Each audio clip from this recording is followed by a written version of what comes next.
Good afternoon. I have just returned from Buckingham Palace, where I accepted an invitation from His Majesty the King to form the next government of this great nation.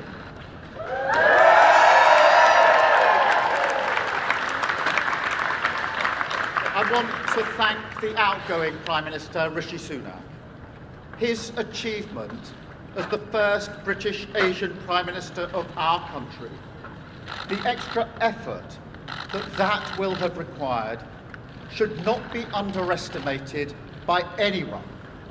And we pay tribute to that today. Politics can be a force for good. We will show that. We've changed the Labour Party, returned it to service, and that is how we will govern.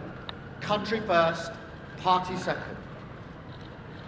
Yet, if I'm honest, service is merely a precondition of hope, and it is surely clear to everyone that our country needs a bigger reset, a rediscovery of who we are, because no matter how fierce the storms of history, one of the great strengths of this nation has always been our ability to navigate a way to calmer waters.